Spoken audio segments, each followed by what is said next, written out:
E hoje também é uma data muito importante porque a gente traz a questão do Alzheimer. Nós estamos no mês mundial do Alzheimer. E a campanha desse ano traz o tema Nunca é cedo demais, nunca é tarde demais. E alerta para que se possa identificar os fatores de risco e adotar medidas que diminuam e até possam prevenir o aparecimento da doença. Eu convidei o geriatra Fernando Matar, que está aqui com a gente hoje. Fernando, muito obrigada por ter vindo, viu? Eu que agradeço, bom dia a todos. E vamos começar a nossa conversa, né? Com certeza. Hoje, a principal questão é justamente identificar esses sintomas para poder começar a agir muito rápido? Sim, eu acho que o tema de conscientização desse ano da campanha ele é muito feliz, porque quando a gente fala sobre a doença, ela é uma doença que ela envolve diferentes fases e diferentes importâncias de abordagem. Então, quando a gente fala que quanto mais cedo, melhor, porque hoje os tratamentos que a gente tem, eles estão muito mais vinculados, né? Tanto do ponto de vista medicamentoso, com lentificação de evolução da doença, então óbvio que quanto mais cedo eu começar, melhor. E também as abordagens multidisciplinares, reabilitação cognitiva, mudanças de hábitos de vida também, quanto mais cedo, mesmo na presença da doença, eu conseguir realizar essas transformações, eu vou ter benefícios maiores e um maior tempo de, a gente fala assim, vida funcional, né? Da mesma forma que também nunca é tarde, porque a doença também ela traz algumas nuances comportamentais, de manejo familiar, de manejo de sintomas. Então, mesmo às vezes eu conseguindo descobrir a doença numa fase mais tardia, a gente consegue sim ajudar muito aquela pessoa e principalmente aquela família. A família precisa muito de suporte. Muito. E já que a gente está falando de fatores de risco, né, dos sintomas, antes de trazer a questão do que nós temos de novo, eu quero reforçar para vocês, para que vocês possam estar atentos aos sintomas. Vou pedir pessoal também que traga aí a nossa cartelinha com os sintomas, né, do Alzheimer. E a gente tem sempre essa questão, a perda de memória recente. Como é que é isso? Eu falo assim que acaba que para explicar os detalhes sempre é um pouco complexo sobre isso, porque no dia a dia, né, eu até brinco que, entre aspas, muitas coisas que a gente esquece é normal pela nossa demanda mental de atividades, alguns tipos de memória que a gente fala que são as memórias relacionadas ao operacional, que é a memória de trabalho, mas de uma forma geral, é importante que a gente identifique o quê, né? Então, um conceito básico é sempre que a gente observe aquele indivíduo em comparação com ele mesmo, né? Então, se a gente percebe uma mudança comportamental de perfil de memória daquela pessoa, isso sempre é um sinal de alerta para a gente buscar uma ajuda. E aí, sim, com a ajuda profissional e aí seguindo esses critérios, o que nós buscamos como médicos é tentar entender se aquela perda de memória, né, no caso da memória é uma das alterações mais marcantes no diagnóstico da doença de Alzheimer, se aquela memória é uma memória que a gente chama episódica, que é uma memória de aprendizado de novas informações. Quando essa memória de aprendizado está afetada, que ela é uma memória recente, né, então algo que eu tive contato hoje, eu quero gravar aquilo para eu rememorar depois. Então, isso é uma memória recente. Né? Se aquela memória vem sofrendo alterações, isso realmente é um dos grandes pontos que a gente tem que levar em consideração no diagnóstico. Mas, ao mesmo tempo, essa memória operacional, que às vezes a gente se confunde, quem de nós nunca colocou uma coisa num lugar e depois teve um pouquinho de dificuldade para lembrar, isso não quer dizer que a pessoa está com Alzheimer. Também faz parte do quadro em alguns momentos. Mas a gente precisa tentar diferenciar isso. Por exemplo, outras doenças, né?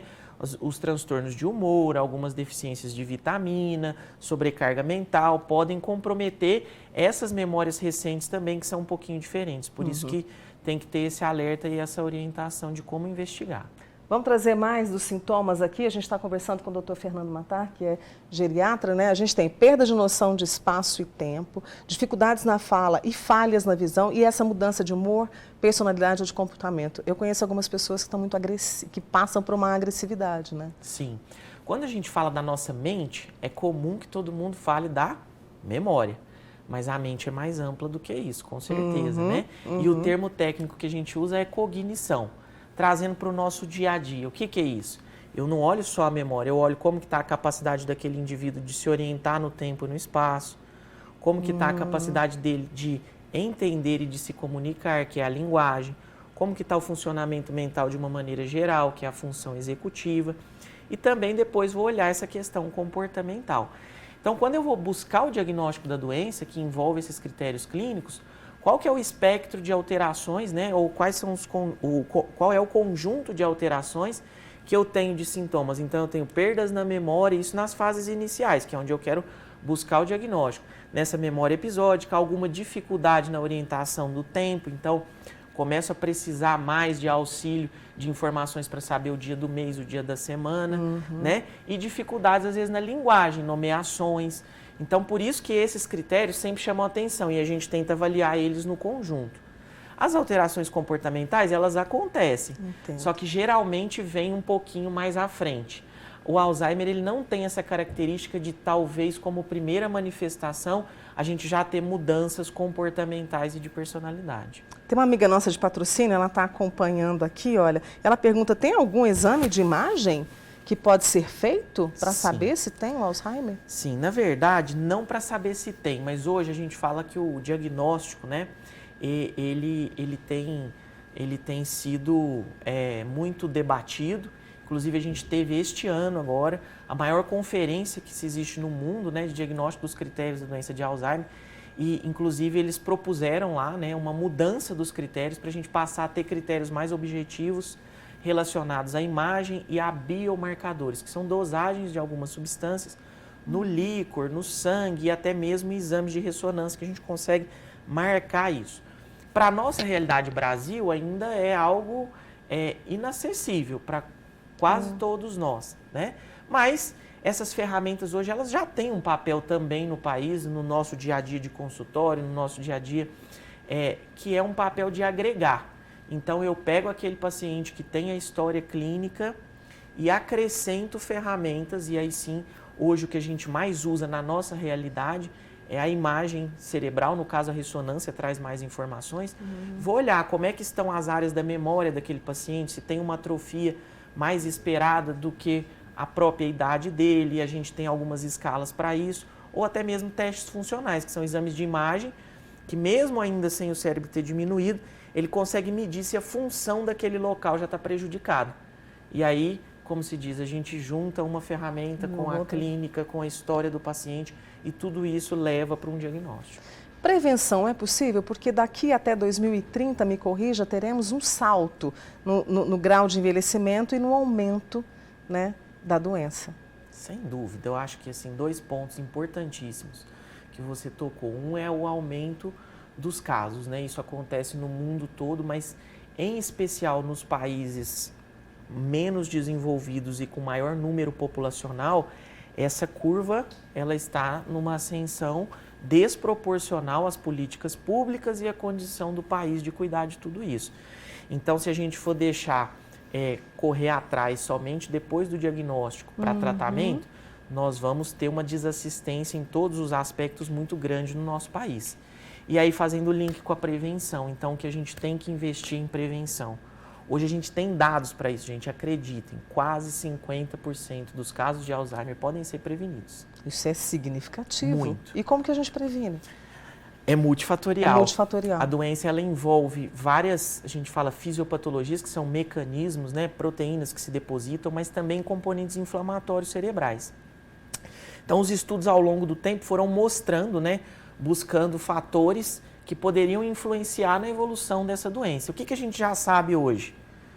Diabetes, hipertensão, obesidade, sedentarismo, cigarro aumenta quase 30% a chance de demências. Todos esses fatores foram, a poluição em excesso, todos esses fatores foram comprovadamente associados a um maior número de demências. Então, gente, o básico, né, que não é fácil, né, para nenhum de nós, mas que é simples e barato. Manter as nossas doenças para quem tem controladas, né? Hoje a gente fala que isso é uma política de saúde primária, controlar uma hipertensão e um diabetes. Verdade. Então, qualquer um de nós pode ter acesso. Atividade física, hoje já tem vários trabalhos mostrando que tem um hormônio chamado irisina, que ele é importante tanto para a nossa questão muscular de perder peso, ganhar massa muscular, mas ele está associado a uma diminuição significativa da inflamação dos neurônios e, por consequência, da morte e perda da conexão desses neurônios. Então, se eu fizer atividade física, e aí os estudos foram firmes nisso. 1 hora por dia, 5 vezes por semana de atividade aeróbica para a gente conseguir realmente chegar nesse benefício da irisina, né? Ainda não sabemos se com menos a gente vai ter esse impacto, mas o que a gente tem hoje é isso, né? Então, mostrou uma redução significativa no quadro das demências, uma alimentação saudável, não fumar, quem fuma procurar ajuda. Hoje a gente sabe que não é uma questão de caráter ou de querer, é uma questão de buscar a ajuda certa, fazer o tratamento e o sucesso, ele pode ser maravilhoso. Ô, conversa boa com o Dr. Fernando Matar, geriatra, trazendo esse alerta para a gente, essas informações e a nossa possibilidade, né, de cuidar para que não façamos parte aí dessa estatística, né, que possamos mudar a nossa qualidade de vida. É sempre tempo, né, Fernando? Sempre tempo. É sempre tempo. E eu acho que a mensagem que a gente tem que ter é, primeiro, que a gente pode reduzir, mesmo quem tem a genética, está nas nossas mãos, ou evitar que a doença aconteça, ou prolongar a doença. A gente tem casos familiares de irmãos que se cuidam e não se cuidam e conseguem jogar 20, 30 anos para frente o surgimento da doença. Então, isso é fantástico. Segundo, tem dúvida se está ou não está com alguma dificuldade? Busca uma ajuda. Quanto mais cedo você souber, não é pior. Mais cedo você vai ter o suporte e vai se tratar. E terceiro, nós entendermos que com o envelhecimento nosso e da nossa população, todos nós vamos ter que lidar com doenças crônicas. Essa é mais uma.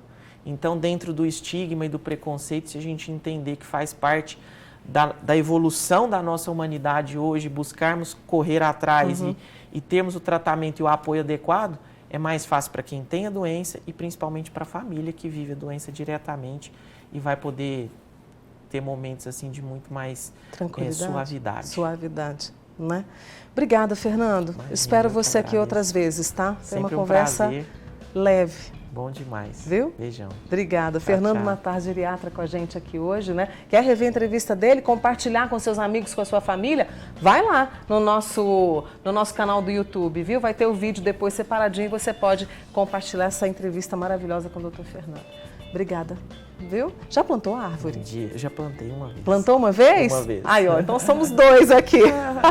Vamos conferir como é que tá? Vamos lá lá no nosso Instagram, #sim, #não. Para você a pergunta, já plantou uma árvore? Deixa-me ver. 83% sim, 17% não. Os números vão mudando e eu agradeço imensamente a sua participação. Quem sabe hoje, né? Passa lá no Horto, aqui em Uberlândia, planta uma árvore. Você aí da região também, plante uma árvore, tá?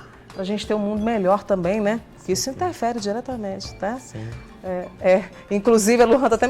pode falar, Fernando. Isso é outro ponto importantíssimo, né? As conexões sociais, as motivações de vida. Exatamente. Né? As nossas interações com a natureza e com as pessoas, isso faz uma diferença gigantesca para a nossa mente e para a nossa vida. Eu, quando estou perto da natureza, mesmo no meu quintalzinho lá em casa, eu vou te contar, hortinha. Fernanda. É maravilhoso.